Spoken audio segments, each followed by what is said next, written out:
Hello, fabulous friends, fans, and superstars. Welcome to Synchronicity Web TV. I am your host, Nadiya Shah, and this is your moment of synchronicity. Well, look, once again, we have my incredible aunt, Shireen Khan here of ShireenKhanShine.com.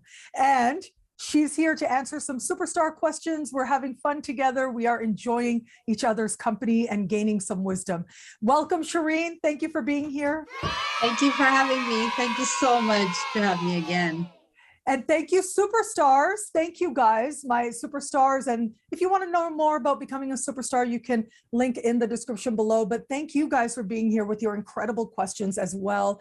And we are just going to jump in and start answering some of your questions. So, Shireen, I know that you do life coaching, but you also have done Ayurvedic medicine and so much. You have this very all-encompassing wisdom to you and an understanding of these ancient traditions as well.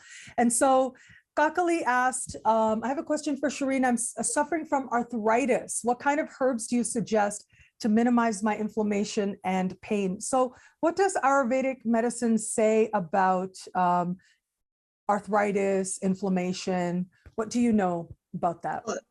So right away, it is turmeric.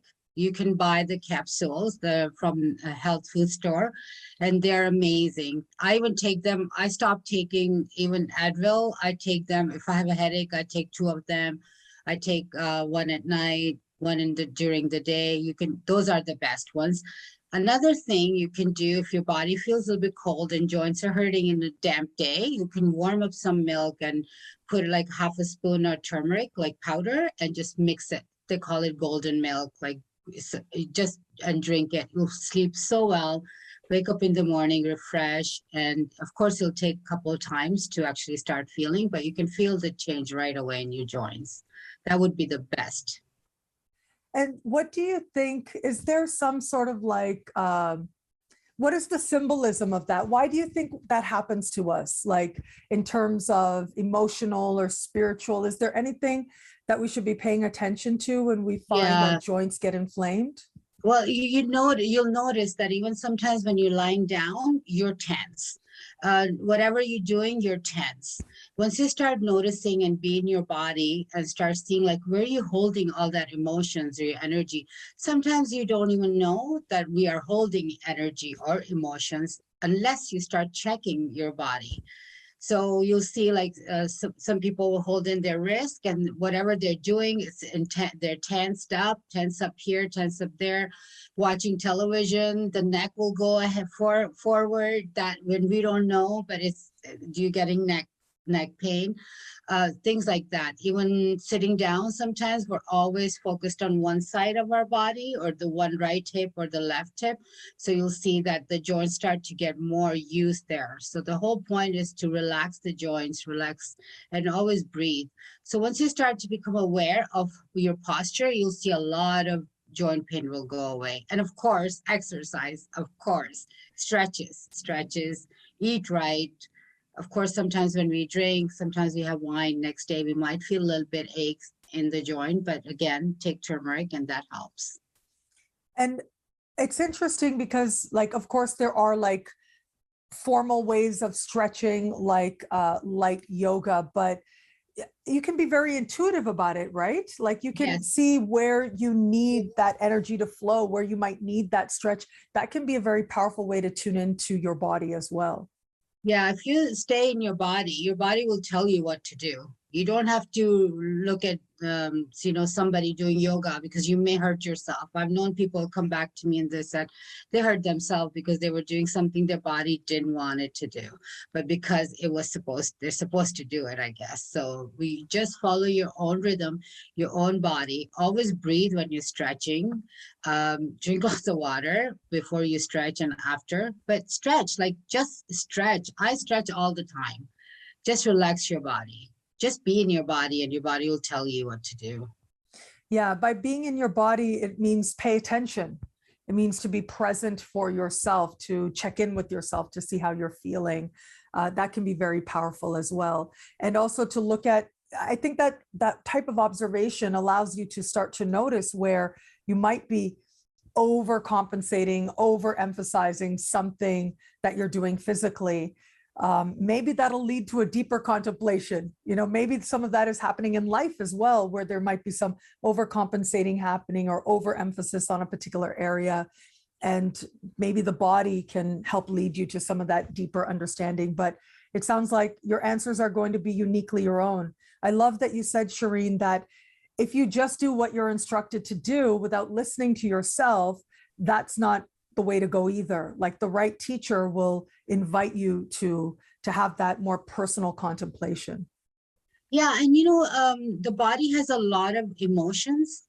That's one of the reasons people don't like to stay in their body, because they would have to deal with a lot of things. A body has its own memory.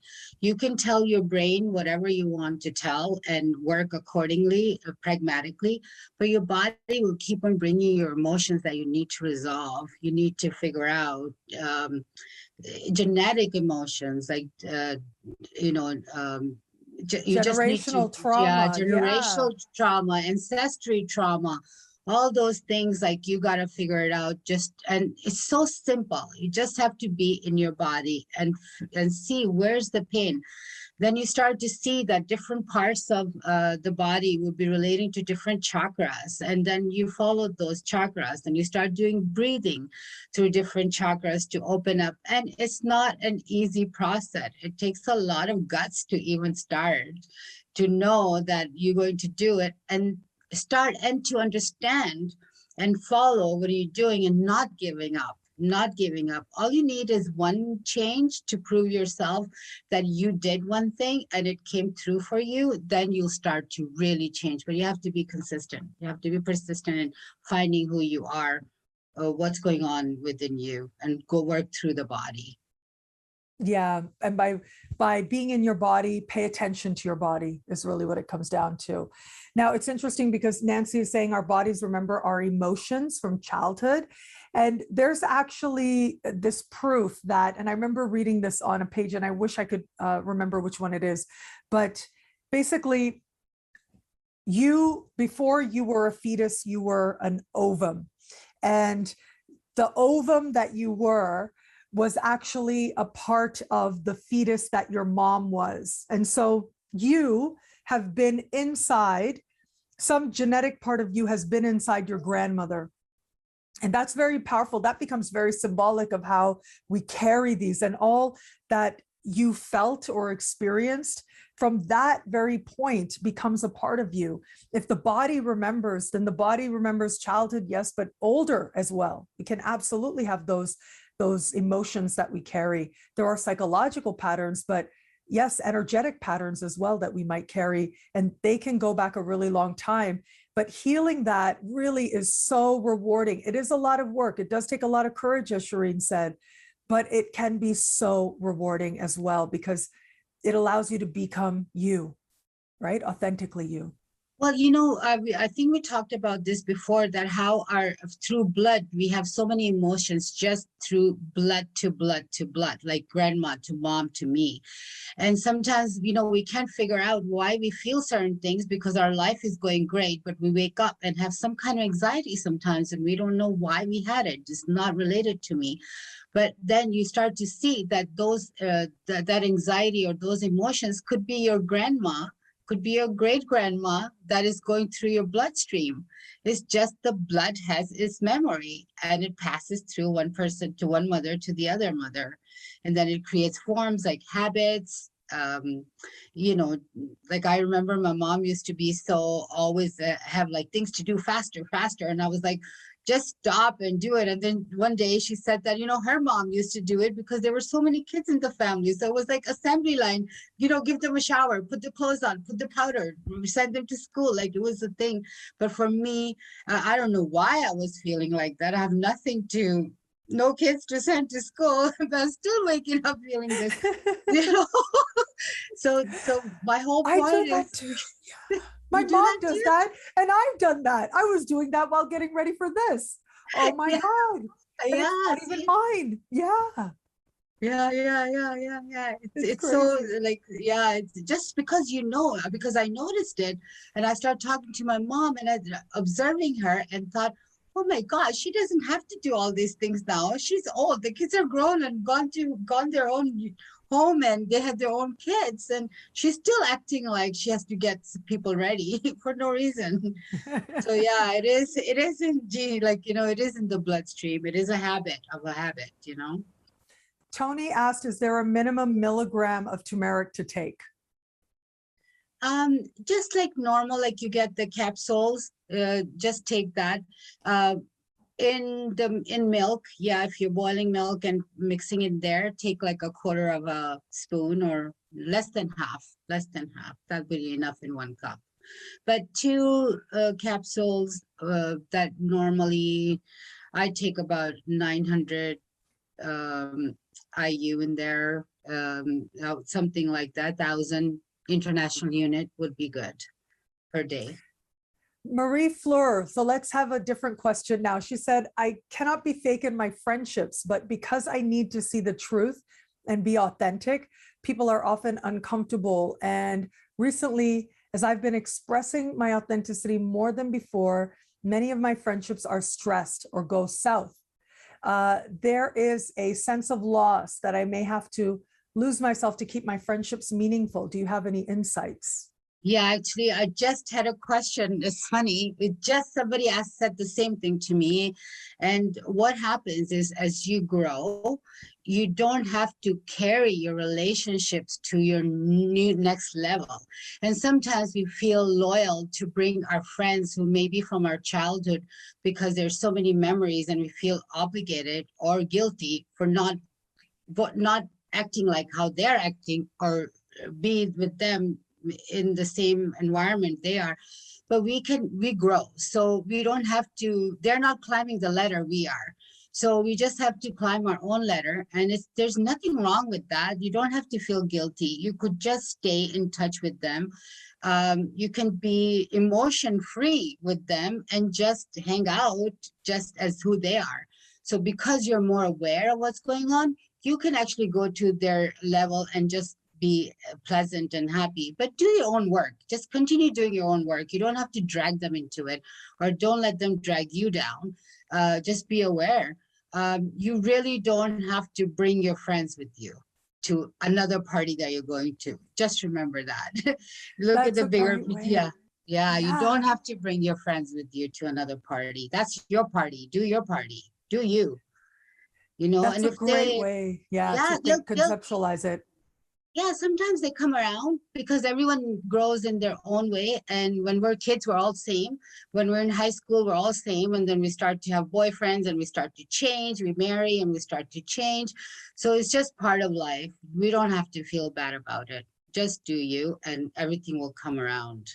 You'll make new friends. I find like now that I'm a little older, I'm making more friends who are like me, who are single and didn't have kids. And rather than the time that when I was in my 20s and 30s and everyone was getting married and having kids, and I had chosen not to. And it was kind of a weird period, but now I'm finding new friends, and they're great. They're just like me. They're great, just like me. Well, you are pretty great, Shireen. But also, I wanted to add, like, can you meet people where they are? You know what I mean? What I mean by that is, can you just enjoy what it is that a person brings and share a moment with them? And what I mean by that is, I'm thinking about myself. It is very hard for me to have friendships that are clingy in any way. And I understand that people understand and need different things from friendships, and I respect that. But the way that I am is, when I'm with you, you're my best friend and I love you, and I can share an incredible moment with you. But when I'm not, when I'm off living my life, or I'm at a different party, as Shireen put it, I need to be able to have that space. And it has happened in the past where that cannot be understood. I love what Shireen said before as well, like staying with people just because there's history, instead of allowing either relationship to evolve, the friendship to evolve, or going in a different direction. Because I think the right friendships, like, you might not see each other for a really long time, but when you do, it's like no time has passed. right? Those are the right connections, Yeah. the right friendships. And I just think that we change and evolve, and what we want from the people around us will change as well. And it makes sense that our friendships have to evolve or take on a different place in our life. You know, where as long as your foundation, like you know your foundation. So through these relationships that you're growing, they're actually helping you find yourself, and so makes you stronger. So you build your foundation, you build stronger and stronger and stronger, and then whoever you meet, you have you, like that Shireen, that solid me, I have me. So people can do and say whatever they want, because I choose to be with certain people at certain time. So let's say if I wanted to have a drink, I would choose a day that I would have a drink with certain person, and I know that how it's going to be. It doesn't have to be every day that person. So find yourself first, make that person strong that's inside of you, then you can conquer anybody, because we are people, and we have to have people in our lives. We have to deal with people because we're human. So if we're just keep on saying, I'm different, I'm different, I'm different, that's also a form of escapism, and we shove people away from us. So you just have to find that balance where you know what escapism, who you are, who your friends are, and when you're going to spend time with them, and how much energy you have. For some people, you have a lot of energy. With other people, you don't. So you got to figure yourself out that. The dynamic can always be different with people. Like from an astrological perspective, it's what we call synastry. So the synastry will bring out different things with different people within you, within them. But if we're looking at it from another perspective, yeah, it's just the energy that is created between two people. And sometimes that energy field that is created with somebody can be amazing and can be exactly what you need. But at other times, that might not be the energy field that feels right for you. And that's okay as well. Yeah, that's okay. There's one more thing that I have grown to learn, is that if you start thinking that we're all one, we're really all one energy, like we're just one person. The whole universe is one person. It's just different fingers, different, like we're doing different things to our fingers, to our toes, legs, whatever we're using, but we're just one person, the whole universe. So that makes you realize that they're not much different. They just have different needs. They just have different wants at certain time. So just let them be, because when you let them be, then you become who you are as well. And you just do you. When you just start doing you, the whole world does you. No, I'm not joking. Wherever you manifest, whatever you manifest comes to you, because you're doing you. You're doing that number one. And having, like, again, everything is oxymoron. So, I always tell I always feel like the more reality I see in life, it's beautiful. The more reality I see, the more I think how fake things are.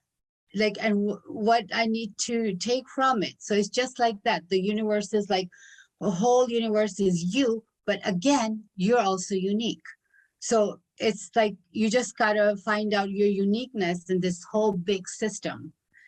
And you start to really enjoy living, enjoy feeling your heart, enjoy your existence, everything, Nancy said, I think the challenge is that sometimes we struggle to feel like we have to explain that to these friends, and we don't want to hurt their feelings. So it's also about learning how to develop healthier boundaries. It's through communication. You just got to be you, and you just have to tell them. I find it, the older I'm getting, the more real I am with them, and they actually understand and gives me time. They like who I'm becoming, because I'm not sugarcoating anything. I'm just like, I'm tired. I can't talk to you. I know you got a problem, but right now I need to like keep my fuel in. And when you say it, instead of like resenting and getting angry inside and answering and being with them, that's not true friendship from your side. So Wow. Yeah, I it's know not it's fair hard. to the other person. I always say, like, if we are thinking of not hurting other person, it is actually not fair to them that you're not showing your true self. It's nothing to Wow. do. Yeah, it's not fair to them, because they're stuck with you. You're not stuck. They're stuck with you. Yeah, but the thing is to speak what you need. Like that is how you be fair in a friendship, or else what happens is you will simmer and stir in your resentment and you'll think, oh my God, that person is always like that. And they ask me for stuff and I don't want to do it and blah, blah, blah. But maybe part of what we are meant to learn is to be able to speak of what we need. And then if it's a real friend, if it's a right and healthy friendship, they'll understand. They'll be okay with that. Yeah, find the right words. I say find the right words and minimize your vocabulary when it comes to that. Like, don't have to explain the whole thing. Just find the right words, what's right for them, and just one sentence and end it. So when we feel guilty of speaking our own truth, we go on and on and on and on, like trying to explain. No, don't do that. Just find your own words, one sentence, and say it, and be quiet and let that person answer you. Let's see what happens. Wow. And at least that is another way of authenticity. Like it's authentic to you, but also you get to see who other people are. You get to have that honest exchange. And that's another type of way of being authentic. Yes, exactly. You got to take care of you and that person too. You got to be fair to you and the other person as well. Because you're kind of enabling them to keep on being the same person they are. You know, it's like enabling an alcoholic just saying, okay, drink more, you know, meanwhile you're saying, oh God, I don't want to give him another drink, but you're doing it, you're enabling them. It's just the same way of doing different things. I was thinking of something else while you were sharing. I was thinking about how like in relationships, like we could stay in a bad relationship, friendship or romantic relationship, because we don't want to hurt the other person's feelings. And we have to be careful of that as well. Like there's something very powerful that happens when you allow change to occur. I think it ends up being better for everybody. And relationships of all kinds, friendships, partnerships, everything, business, personal, romantic, they are on a journey. They have to evolve. And sometimes that means evolving together. Sometimes that means going different ways, but trusting that wherever it is that you end up and wherever it is that they end up is going to be a better place than it would otherwise be had you not been authentic and been honest and been real about what your needs are. Yeah, then again, you know, you have to be fair to them. You can't just hate your partner and you stay with them because you're thinking you're hurting their feelings, or you're giving, sometimes we give ourselves so much credit. We think that, oh, you know what, if I leave, he's going to be so destroyed. He doesn't even know how to make a cup of coffee. He doesn't know this. He doesn't know that. What is he going to do? He's not going to eat. He doesn't know how to do laundry. Like, he doesn't know how to clean. What is he going to do without me? Like, I would give myself so much credit. And next thing you know, when you do decide to leave, they're actually having a better lifestyle. They know what to do. They're going to the gym. They're not sitting here watching television. They're doing stuff. They're so much better. The better people, they have become better people because you left them, so they got a chance to live their own truth as well. Two people doing the same thing is not going to create a very positive energy. No one's going to grow. No one's going to learn. Yeah. So do you guys have any more questions before we let Shireen go? Again, thank you everybody out there for watching. With permission, I have some superstars here as part of our superstar event. We have Shireen here, Shireen Khan. Yes, she is my aunt. She's also a very important spiritual mentor of mine. And you can find her online at ShireenKhanShine.com. And I will link to it in the description below. Thank you, Shireen. I love you. Thank you for being here. Oh, thank you so much for bringing me back. I just love to be on your show. I just love your energy, and I love your shows, and I love all your superstars and stars. Okay, Lee asked Ayurvedic remedies to quit smoking. Wow. Before we let you go. Oh, okay. You know, I would say clove. Clove is one of the, you can just add a little bit of clove to your tea, or just take the clove and put it in your mouth when you feel like you want to smoke. So it's like a natural mint. It's a natural mint, and it actually kills the sense of you want to smoke.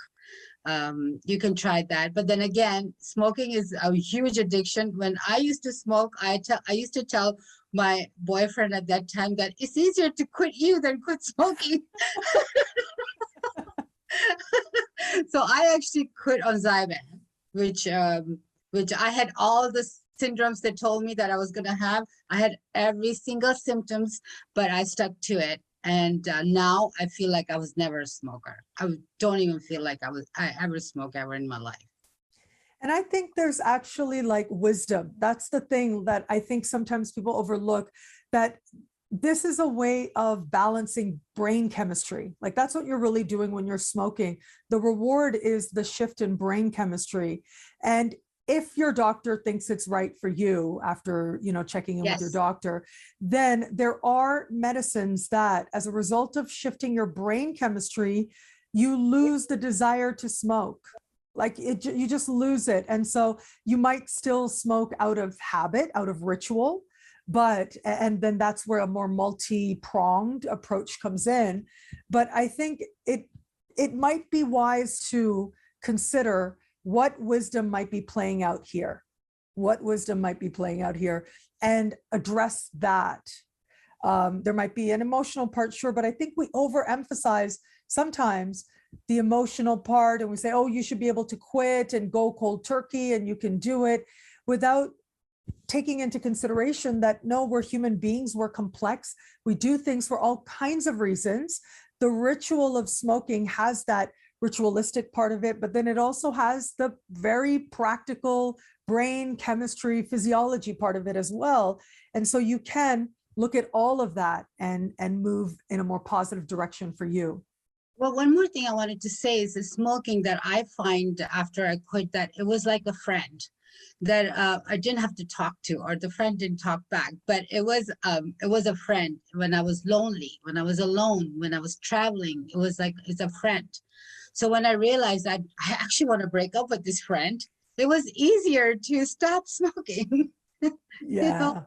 Yeah, so you can see it that way too, that how it's serving you if you're lonely, and you can go and work with that, being not alone. It's okay to be alone, but lonely is you gotta work it. You gotta know. Yeah, you get to work on the lonely part, because being alone doesn't mean being lonely. And as I really have come to understand, is that there is an abundance of love in the world. There's all kinds of love, and there's an abundance of love. And, you don't have to be lonely, and you can certainly feel comfortable alone. There's that part of it. You just got to make a decision. Once you make a decision about anything in life, things start to flow to you. Like anything, you make a decision, you want to go to, let's say, Morocco, then you start to see things like that comes to you, like a pamphlet, a flyer, or the cheaper ticket, like things like that. So you just got to make a decision and things will come to you. That's so simple. Life is so simple. It's all about making decisions. Here's an amazing comment, an amazing way to end this amazing conversation. Julene said, I was much lonelier when married than I am single. And I know that feeling. I know what it is to be in a relationship and feel so lonely. I mean, my God, it just is. It's incredible that my fear of change allowed me to stay in the pain of that, instead of what could be. The fear of what could be, because it could go in any direction, allowed me to keep myself in a circumstance where I was feeling incredibly lonely. And I'm so glad that that's over. Yeah, and that was your imagination. That thing, it's all imagination. It's really whatever you want, you can change your reality. Mm-hmm. And willingness goes a very long way. There's the fear of being alone, but I think that fear of being alone, not ending a particular situation out of that fear, it is a type of scarcity mentality, right? Don't you think so? Like it's this belief that there isn't enough love or something. What do you think? Well, with the back of our head, we're saying that we're not going to find another person. that's where we're like in that relationship. We're doubting ourselves that at least the devil we know is better than the devil we don't know. So, we're staying in that kind of relationship. So, but I would say just start to think of the freedom that you will experience. Start to live in the future of freedom, full of excitement, liberation. And you'll see like things start to open up for you. Things will open up for you. As soon as you feel like you can't leave this person, or you're lonely, or what's going on, think opposite. What it feels like to be free, to have complete freedom, and not to call someone and say, honey, I'm going to be late. I don't know if I ever do that again. Well, there are some things I know that I will never allow myself to go through ever again. That's for sure. But it's interesting because I was talking to my ex just a few days ago, and I was saying to him, I really believe that one day we both, and you especially, because I'm already in that place, but I really believe that one day both of us will be able to see that this really was a great blessing. Like sometimes what doesn't work out, or the space or the loss that happens, can actually set the foundation for a massive blessing.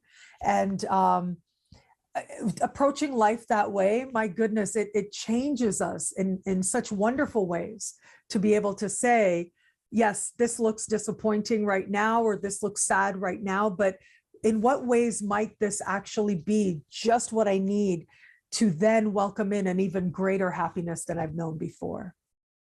Yeah, and I'll tell you before I leave just a little story that I was dating this guy when I was 17. And when we broke up, he actually told me that one day we'll bump into each other and you're going to thank me because I know that you are a free bird and I'm a little bit possessive and controlling person. And we were so young. He was 5 years older than me, but he knew his nature, so he couldn't control me. So we had to kind of break up. So just recently, after like 30 years, we saw each other and I remember, and I actually thanked him. And I reminded him and he remembered. And I said, thank you for saying those things. I did at that time. It didn't make sense to me because I was so heartbroken. But now I know because we split up, I got to travel the world and not just became a wife and with lots of children. So at that time, that's what I thought I wanted. But, just leaving him made me a different person. So, there you go. I just thought, wow, thank him. Thank you, dude. Yes, let's thank the dudes. Or dudettes. Yeah, right. Who made the choices they did, because now our lives are just so fabulous. But thank you, Shireen. You're a big part of how my life feels so fabulous, with all your wisdom and all the ways in which you guide me. So really, Shireen is one of my great spiritual mentors. You can find her online at ShireenKhanShine.com. I love you, Shireen. Thank you for being here. I love you back. I love you so much. Okay, we'll talk soon then. And thank you, everybody out there, for watching. And until we connect again, take care. Bye. Bye.